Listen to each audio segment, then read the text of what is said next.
So for today's video vlog nga mga sir ay tuturuan ko nga pala kayo kung paano mag-repaint ng outer tube or front shock.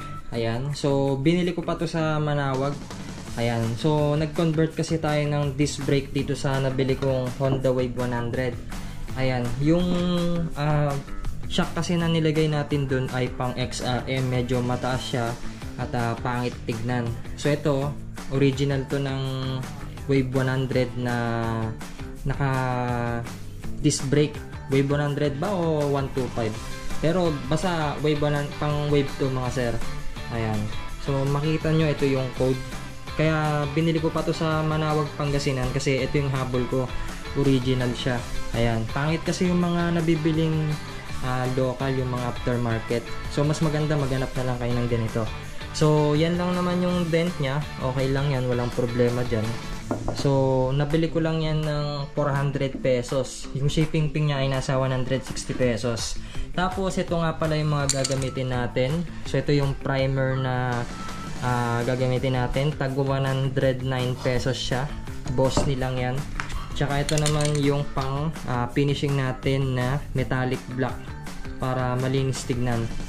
And then ito yung gagamitin nating liha P60, yung magaspang. Ayan. Tapos pang finishing P1000 na best guard.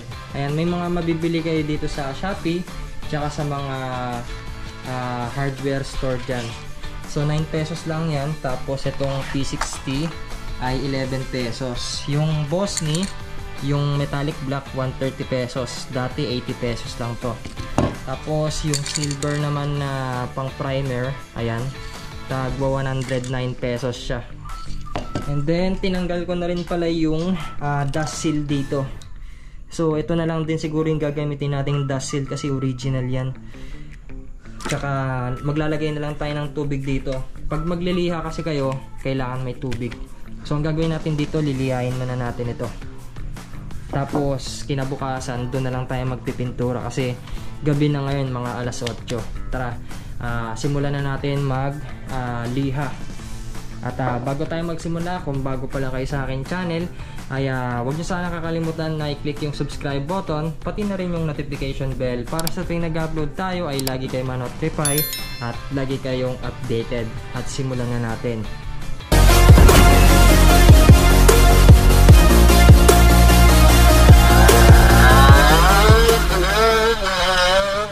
So dito nga mga sir, gumupit lang kayo or pumunit lang kayo ng liha, yung magaspang, para matanggal yung pintura ng dating pintura nung shock natin. Ayan. So magpapasama na lang tayo sa pinsan ko magliha. Ayan. Basahin nyo lang mga sir pag magliliha kayo.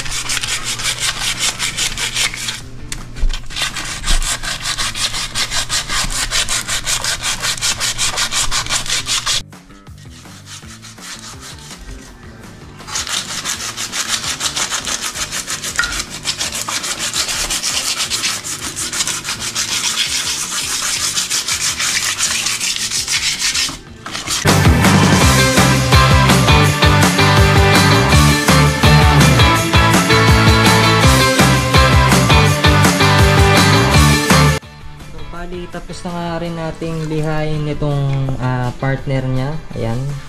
Kahit na hindi nyo nalihain lahat yan mga sir, mas importante na matanggal nyo lang yung pagkakapintura dyan. Kasi nirepaint na nila to eh. Tsaka ito, yung mga ganito, yung mga nagbubbles, ayan lang yung tatanggalin natin mga sir. So dito nga mga sir, lilinisin na rin pala natin yung shock. So tapos na natin maliha ng magaspang. Ayan, ganito na yung magiging itsura nya. So tanggalin na lang natin yung mga dumi dito sa loob. So gagamit tayo ng all-purpose degreaser foaming para matanggal yung mga dumi.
ito na yung dust seal niya mga sir.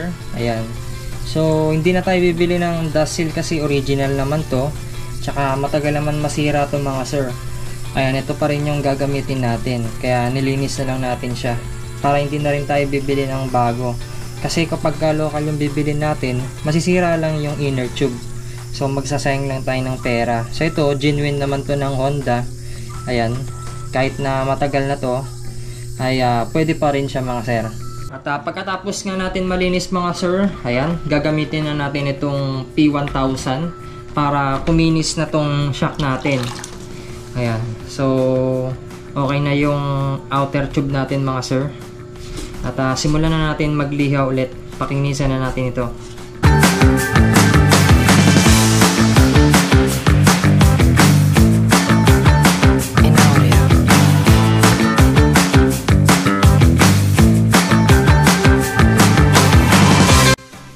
So dito nga mga sir, natapos na nga natin punasan. So importante rin na tanggalin nyo yung mga nakasiksik na putik dito. Ayan. So wala na, malinis na yan. Kapag hindi nyo kasi tinanggal yung mga nakasiksik na putik dyan, tapos pininturanin nyo, mamumuo yun mga sir, pangit yung kakalabasan. Ayan. Kumuha na lang kayo ng alambre o kaya tali. Tapos ilagay nyo dito sa pinaglalagyan ng axle ng shock ninyo. Ayan, pipinturahan na natin siya ngayon kahit gabi. So, kinabukasan, magsi-second coat siguro tayo rito. Or ngayon na rin siguro. Para kapag kinabukasan na, 3 patong ng kulay black. Ayan. So, kailangan natin mag-primer para lumabas yung ganda ng metallic black. Ayan, simulan na natin magpintura. Boss ni, baka naman. So, ayan mga sir, mag-apply na tayo ng primer gray.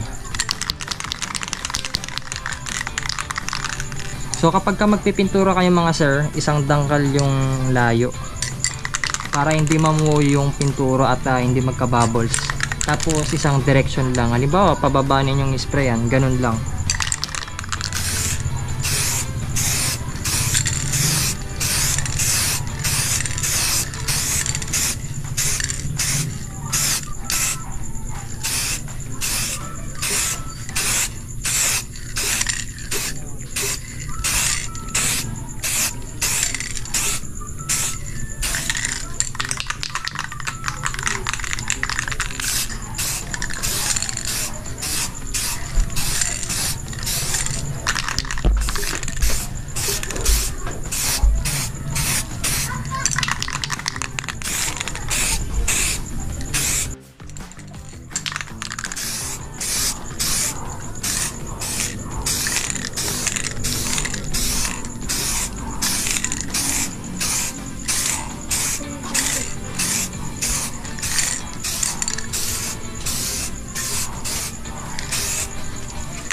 After na nga natin malagyan ng first coat, papatuyuin muna natin siya ng 40 to 1 hour. 40 minutes to 1 hour mga sir.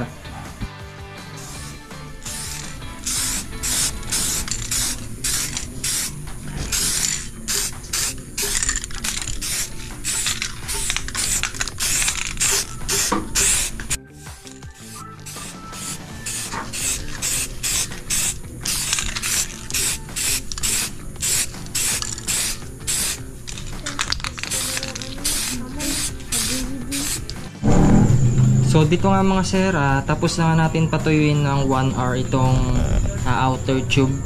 Ayan, pagka natuyo na yan mga sir, lilihain lang ulit natin siya ng 1000 grit para kumapit yung kuha natin mamaya yung metallic black. Ayan, bali papatungan ulit natin ng pangalawang coat itong primer natin. Yung saktong pagliha lang mga sir, no, para gumaspang lang siya ng konti. Inaudio.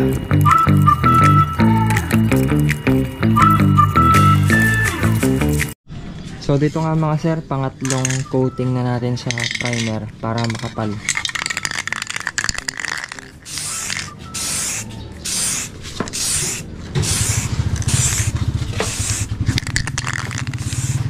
Ganun.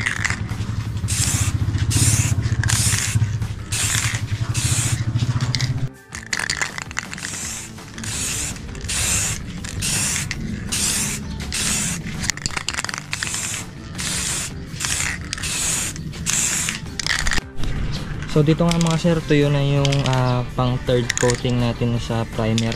Ayan, metallic black na yung susunod natin.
Tapos ito naman yung sa kapartner niya mga sir, spray na rin natin.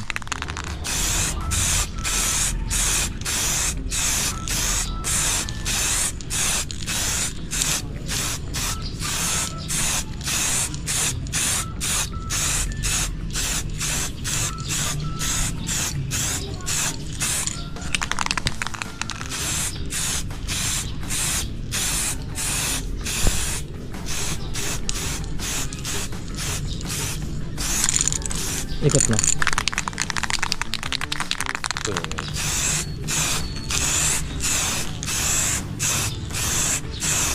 So ganyan lang magpintura mga sir, dekalog lang yan. Hindi na tayo gumastos ng 1,000 dito mga sir, murang-mura lang yung nagastos natin sa pintura.